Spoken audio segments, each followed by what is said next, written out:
new league year is happening in less than 4 hours from when you and I are talking right now. And Dak Prescott is still on the cap for the Cowboys for just shy of $60 million, second largest cap hit in the NFL this year. And as we are talking right now, right up on the screen is the current haul for the Dallas Cowboys in the free agent negotiating window. All in, baby. All in. Right. And so what in the world is happening in Dallas, best you can tell, Mike? Hey, look, they've got to get this situation figured out with Dak Prescott. Now, the easy thing to do is activate their prerogative to restructure, drop the salary down. I think the new cap number would be $40 million instead of $59.4. The problem is that money gets kicked into next year. They're looking at $95 million or thereabouts over the next 2 years in cap charges for Dak Prescott, and he's only under contract for this year. If he leaves after this season, they have a huge cap charge they're going to take on the back end of him not even being around.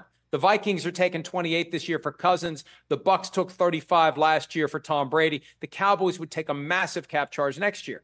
They've got to get this cap number down, and then they have to turn their attention to CeeDee Lamb, who's ready for his new contract. Micah Parsons, I don't think Micah Parsons should set foot on a football field until he gets his second contract. Then what are they going to do to make the team better around those guys? They're in a huge, huge mess, and it's all because they dragged their feet for too long when Dak Prescott originally was eligible for a new contract. And Rich, this is the one truth that every team needs to pay attention to. It's playing out now with the Vikings and Justin Jefferson. It'll happen in the future with other players and other teams.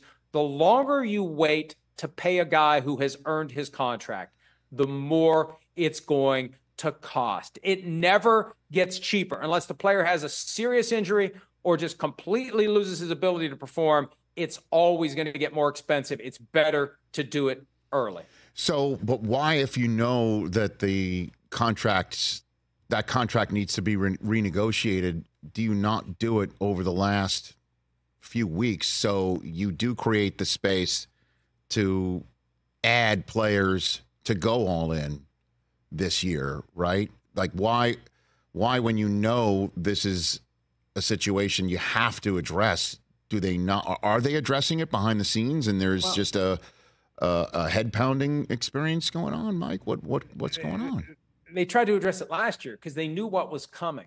When they refused to give him a new contract after his third season, remember, he was a fourth-round pick out of Mississippi State. He became the starter right away. He had 3 solid seasons. They paid him $2-3 million in his fourth year. They didn't give him a contract then. Then they did the franchise tag for a year. Didn't give him a contract then. Then when they were up against franchise tag number 2, plus the reality it would be a 44% increase over his second tag the next year or unrestricted free agency, that's when they cried uncle and gave him this 4-year, $160 million contract. And in year 4, they knew at the time they were going to be stuck. They were hoping to do a new deal before that. And now, Rich, it's as simple as this. Dak has all the leverage. And what would Jerry Jones do? What's he done his entire life when he's had leverage in a business situation? He has taken full advantage of it. And that's what Dak's trying to do. And Jerry doesn't know what to do because he is over a barrel. And Dak is in a position where he can behave exactly the same way that Jerry Jones would behave. Squeeze every dollar out of the situation. And that's what the Cowboys are faced with. They've got no good option here. They either got to pay him $60 million a year on a new contract, or they have to deal with the $59.4 million cap charge this year, or they have to do a simple restructuring and face the possibility of him leaving after this season. And then they've got $50 million plus in his name under next year's cap, and he's on somebody else's team. And this is why, at present, they only have a long snapper re-signed? Seriously? Like, that's the end result of everything? They got to figure out what they're doing with Dak's contract before they can do anything. Wow. And so let's say they go into the new league year with the cap charge what it is. They can still redo it after, right? Like, there's not a deadline now to get it done over the next few hours, correct? No, there isn't a deadline to get it done. They're going to carry 59.4 into this new league year. And I won't be stunned if between now and 4 o'clock we find out they've exercised their prerogative to restructure and knock that number down to 40. But still, you're dealing with the 40 now, 50 plus next year. You have another year to do a deal with Dak Prescott.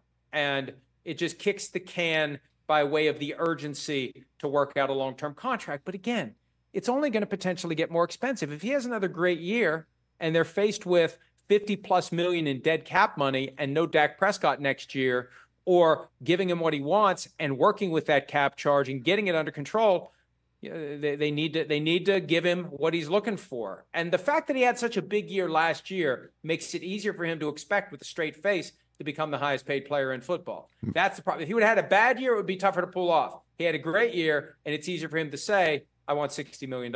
Catch the Rich Eisen Show every single day on the Roku channel, 12 to 3 Eastern, for free.